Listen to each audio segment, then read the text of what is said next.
Hey folks, Phil Gallagher of ThrabenU here for a bit of a theory video. So I'm going to take a really difficult concept and try to break it down into sort of a 5-minute thing. So this is the first of the videos in this series. If they go over well, I'm going to make it. The question of the day is very simple. When is a bad attack actually going to be a good attack? And we're going to start with a really common scenario from the current limited environment on Arena, Kaladesh Remastered, in order to show this off. So, you control an Aether Chaser, a 2/1 first striker, and your opponent has a larger creature, let's say a 2/3 Thriving Rhino. And so, you're left with the question, do you attack here? And I think what is going to immediately go through most players' mind is the following thought process.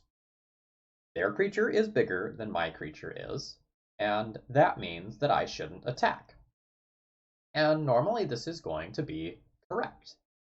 You may not realize it here, but what you're using is a heuristic. Oh no, big scary word. What is a heuristic? A heuristic is essentially a mental shortcut. It's something you use so that you're not actively thinking about everything that could be going on in a game of Magic, because it's so complicated. And these mental shortcuts are supposed to give you generic advice that you're supposed to use. So previously, you went with your mental shortcut. Their creature is bigger, and that means that I shouldn't attack. And if you stop thinking there, you might actually lose out on some stuff. Common heuristics in Magic are things like always bolt the bird, that is, always kill the mana creature.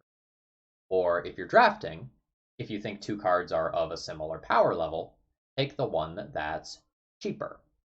And these sorts of things are really useful for your growth as a Magic player, and they give you default play patterns. But the question of the day is, when is that bad attack good?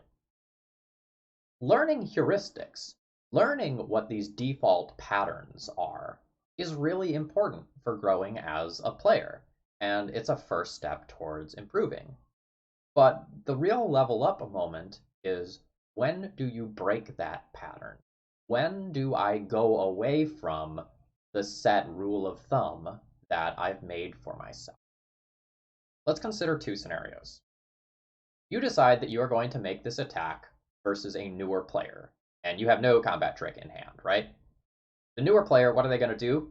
They're going to say, oh, well, my creature is bigger than your creature. I'm going to block. And that's that, and you put your Aether Chaser in the graveyard, and you make a big old frowny face. But what happens if you make that same attack against a more experienced player? Someone who's, say, drafted a lot, they know the current draft format. How are they going to react to you turning that Aether Chaser sideways? Because I guarantee you, it's not the same way. They're going to start thinking, why is this player making that attack? What sort of combat trick do they have in hand that makes it so that I'm going to lose my creature and they're going to end up being way ahead on tempo? And they might be thinking about something like a Chandra's Pyrohelix. And if you have that, then, oh no, that Rhino's dead and I still took 1 damage. Or a Built to Smash, in which case they got a 1 red removal spell that just killed my Rhino. That's as good as a Lightning Bolt. But if you don't actually have a card like these in hand, what do you gain from making this sort of bluff attack? Well, the obvious is you get 2 damage. But the less obvious things are that you might be planting false information in your opponent's head. If your opponent is constantly going to be thinking about they have Built to Smash in hand for the rest of the game, you might be able to continue to make attacks that are bad on paper, and you might get to push through that damage. And you also will get a 1/1 token out of the deal because of the ability Aether Chaser has on attacking. But what do you lose if your opponent calls your bluff attack? Well, you lost a 2/1 creature. Your opponent has gained info that you don't have those cards, or at least don't want to use them, and your relative board presence has decreased in comparison to your opponent. So, when do we make this attack, and how do we make it? If you're going to make it, then you need to make it confidently and quickly. If you go into the tank for a minute, and then you turn Aether Chaser sideways, if I'm the controller of that Thriving Rhino, I'm going to snap off that block. You had to think about whether or not this attack was a good idea, so I am in for blocking. But if you go draw card, attack, Aether Chaser sideways, pay 2 energy, put the token into play, move to blocks, all of a sudden I'm going to be much less confident about making that block. And here's the other thing. When you're going to go and try to make a bad attack that is just trying to like push some damage when you don't have a trick, your attack has to represent real cards, real things that your opponent can be thinking about. If your opponent has a 6/6 instead of a Thriving Rhino, and you attack that 2/1 into it, it all of a sudden becomes way harder for you to use just one card to have a trick that is going to go and get through that creature and make the bad block. So if your attack isn't representing like a real commonly played card, preferably at common if it's in limited, it might not be the best idea to make the bluff attacks in those situations. Now, for these bluff attacks, sometimes just the 2 damage is not worth it. If you end up getting a second Aether Chaser later, and all of a sudden you have 4 power of first strike, that's worth a lot defensively. So a lot of times you might need more payoff than just that in order to really make an attack like this into a good attack. Sticking with the current limited environment, what if that 2/1 servo token all of a sudden allows you to play a Sweatworks Brawler a turn earlier? You go turn 2 Aether Chaser, you made your token, and now you have a turn 3 3/3 with Menace. All of a sudden that bluff attack looks way better, and you even have some upside if things go wrong and your opponent does call the bluff. Similarly, if you're going to go long with a whole bunch of artifacts, taking a little bit of a risk early on while you have that energy essentially converts your Aether Chaser into a 1/1 creature. Now that's a downgrade, but it makes your big bomb in hand cost less, and that's an upgrade too.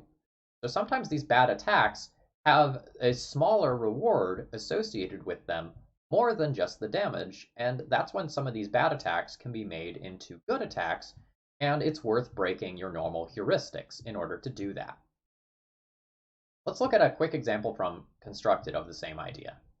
Let's say that you have a Healer's Hawk and an Ajani Pridemate.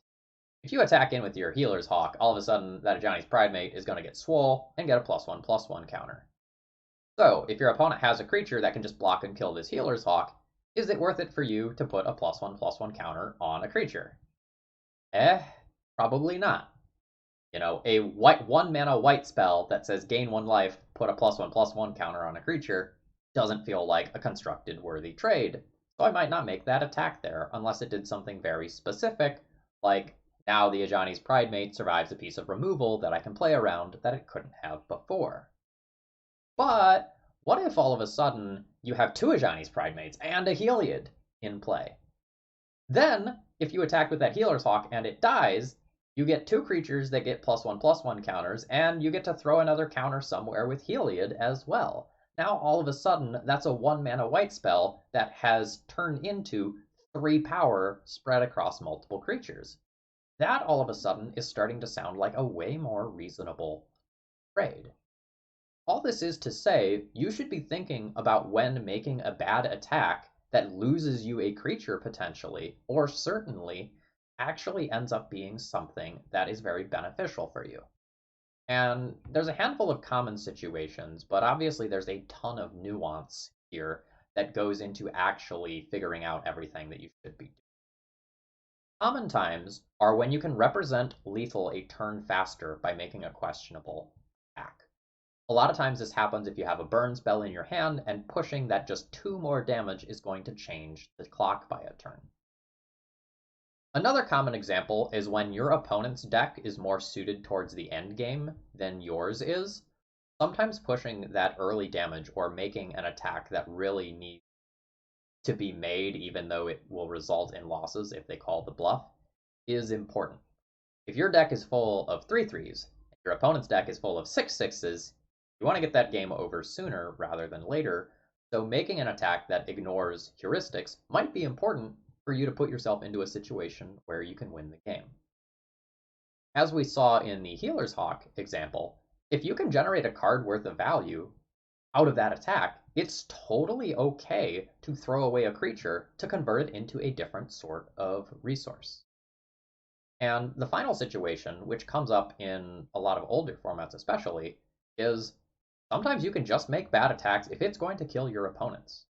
A lot of times I see I see Death and Taxes players with like 7 creatures on board versus their opponent's 1 creature, and they're just like not attacking because they're gonna lose creatures if they attack. Their opponent has a big fat Tarmogoyf on the other side.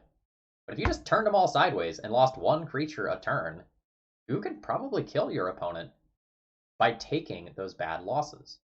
So your mental shortcuts are often telling you, this is a bad attack, I shouldn't take it.